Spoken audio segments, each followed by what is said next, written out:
Hey everybody, it's Safi and Marco Dish Out on Movies, the only movie review show on YouTube to review movies in terms of food. It's just Marco here once again. I am here today to review a Beavis and Butthead Reboot episode from Season 2. I believe it's episode 6. I will just go ahead and check that because I literally just... I don't know, like today is like an off day. You know, it's really weird because I was like, what's the most simplest, like, I wanted to have like a simple little lunch, and I made a cup of soup and with a sandwich and a apple. And what do you know?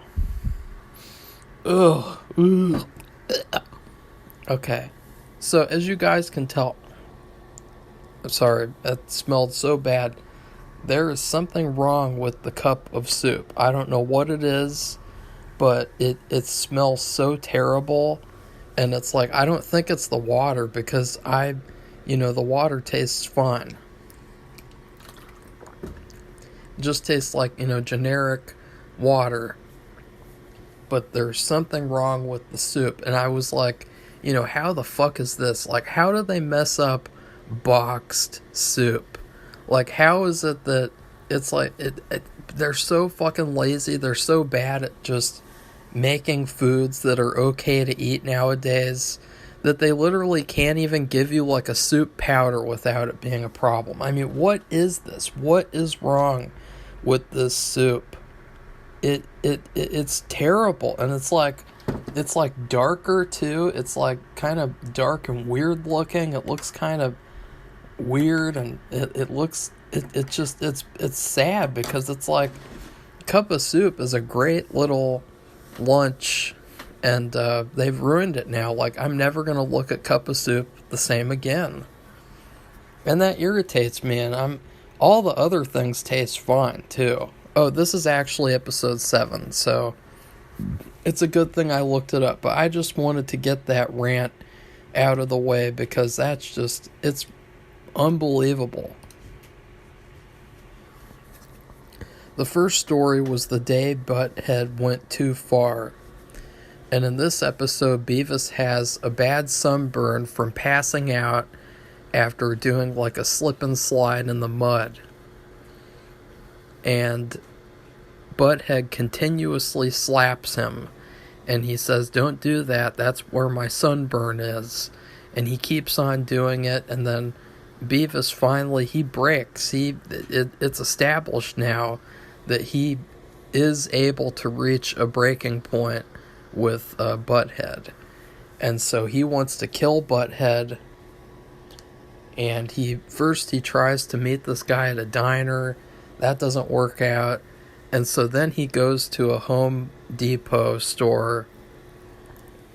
And that's where he meets this guy. And the guy thinks he wants him to paint his house. And so it's kind of like little clever play on words, painting houses, The difference is that both of these stories were so simplistic and they were so like rushed, and I can just feel like every episode now almost I can feel this rushed feeling of like, I don't know, like it never used to feel that way with the older show or the first revival, so it's weird. And it ends with the painters, but Beavis is going to change his mind, and then the painters are like, okay, we want our money anyways because you promised us a certain amount of money, even if we don't do the work. And he doesn't give it to them, and then Butthead just tells them to hit him where he has sunburn on his back. So they just all can gang up on him. I give this story like a B minus. It was okay. It was very, very bare bones. It felt like the title was so good. The Day Butthead Went Too Far. That sounds like it would be an A+ episode. So I think maybe no matter what, the episode would have been a letdown. It would have been something that, you're like, oh, he just did that, and it's really about Beavis getting back at him, like, it really wasn't, I don't know, it wasn't as good as it could have been, but it was still okay. It was still kind of funny. And then the music video was this very, like, awful, like, cosplay, demonic-looking video, and it wasn't very good because they didn't really talk about the video very much itself. So that wasn't very good. And then at the end, I thought the best part of this whole story was actually this little Tom Anderson war story, where he talks about at this battle at Heartbreak Ridge, he's trying to fix this Jeep's windshield wiper, and he's just taking so long, and he's just like, he doesn't care, he's just like taking 1,000 years to talk about it, and I thought that was really funny. Unfortunately, it cuts off. It is so rushed that it cuts off. Right when it gets interesting, he's like, oh, I'll save that story for another time. That's a story for another time. And I thought, that was a part of this story.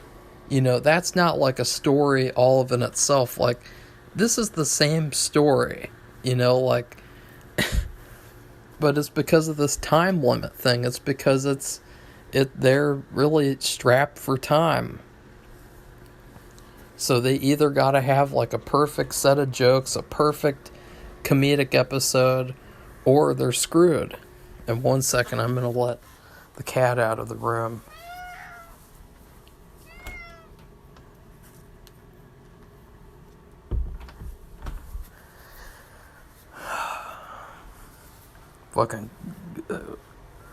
Fucking cup of soup.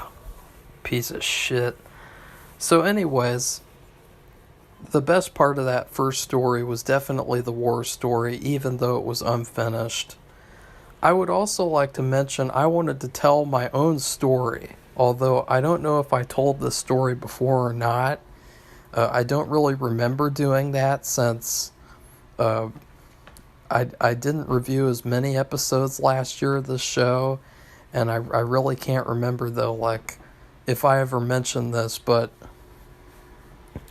in one of those summer camps that I was talking to you guys about in previous videos, if you've seen all my videos, it was really funny because we had an assignment to make, like, a storybook in order to, like, practice visual storytelling, and everyone had to do it. It was a free grade, so it you just automatically got a 10 out of 10 participation grade. Well, I decided to make my story about Beavis and Butthead, and it was this really funny bad kind of story where I had Beavis, and he was trying to be a peeping Tom in the middle of, like, this really creepy neighborhood, and he, for some reason, like, he chooses this creepy neighborhood with creepy abandoned houses and rundown houses to be a peeping Tom, and he looks into this one window of this abandoned house, and he sees Butthead, like, in the bedroom, or, like, in the attic. And it turns out that Butthead is, like, cross-dressing, and he's, like, playing with all these, like, leftover, like, old women's clothing lying around all over this abandoned room. And it's really hilarious because he doesn't know that Beavis is doing this. And so that was my story. I can't remember how it ended, too. I think maybe he went in there and beat him up or something. I don't know.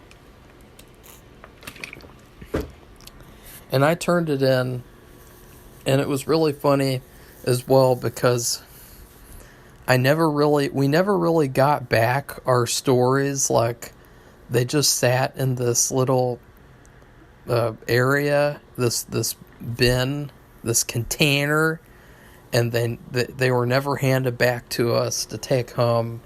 But I overheard one of the volunteers, one of the student counselors, and he was like, I thought this guy was a good kid, but then I read his story, and it was like that story. The story was just so bad that like it completely like made people, I don't know.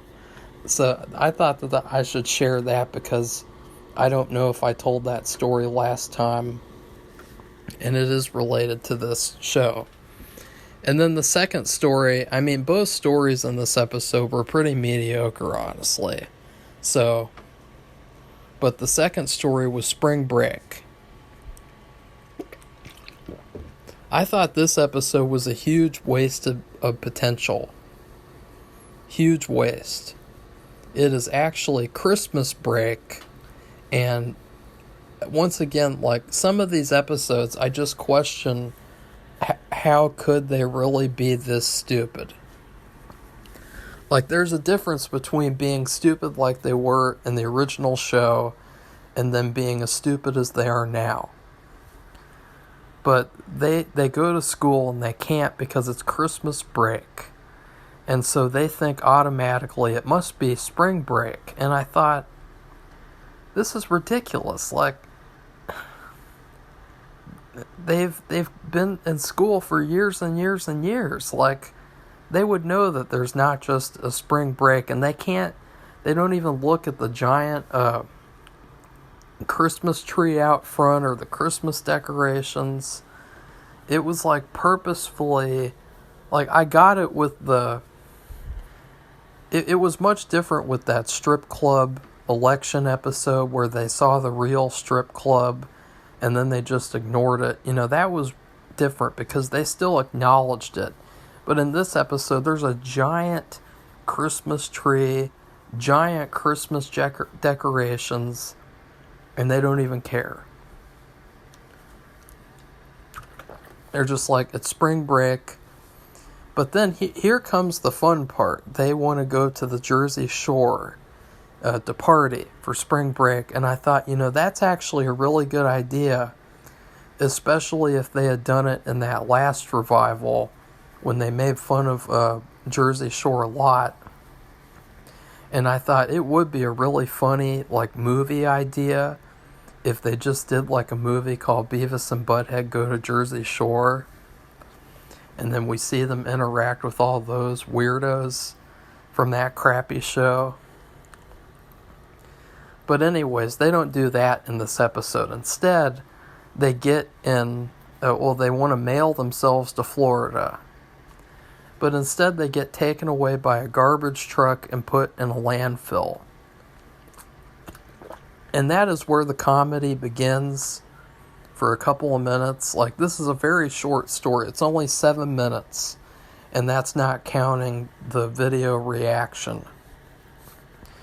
And they just play around in the landfill. And I thought that was really funny. That was like the highlight of the episode as a whole. Both stories. And then they get in this old car. And at this point, I was like, you know, this is like Beavis and Butthead meets Wall-E.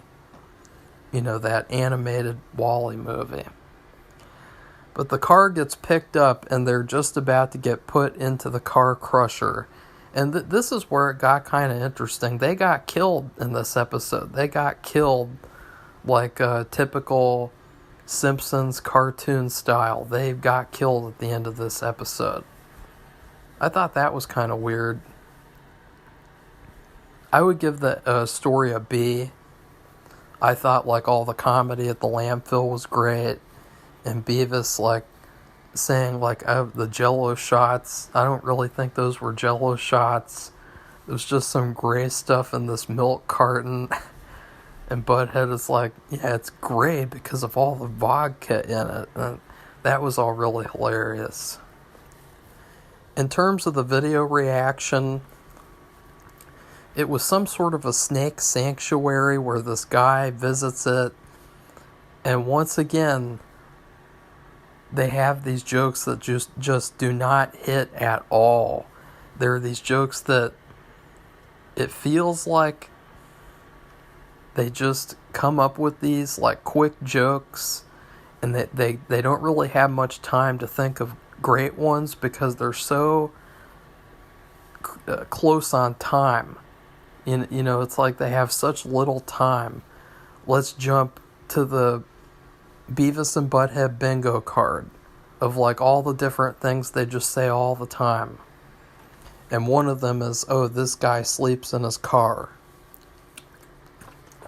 That's something that they use once in a while in these recent shows. And then they started talking about like containers, and the guy wets his pants or something. Like, it was really weird. I just completely zoned out, and I was like, this is kind of lame. But the real reason I was zoned out was because I took 2 bites of that soup. That's why. I was like, this tastes weird. And God, it's starting to make me feel sick, so I better end this video. I am going to be writing a note to that company. You can guarantee that. So anyways, I would say overall this was a pretty mediocre episode. And I would also like to announce that apparently last week a new season of MasterChef started. We did not know anything about that. You know, we did not see any advertisement. We did not know in any way. So we will be reviewing the first 2 episodes on Thursday, not Wednesday. But it airs on Wednesday night, so if you guys wanted to watch that show, which they have more time. They have like 3 times the amount of time as Beavis and Butthead, and yet they also feel like they're strapped for time every episode. So anyways, please like this strange video. Please comment and tell me what you think about Campbell's Cup of Soup. And then please subscribe to our channel if you'd like to see more Beavis and Butthead reviews. Goodbye, everybody. I'm going to go have some diarrhea now.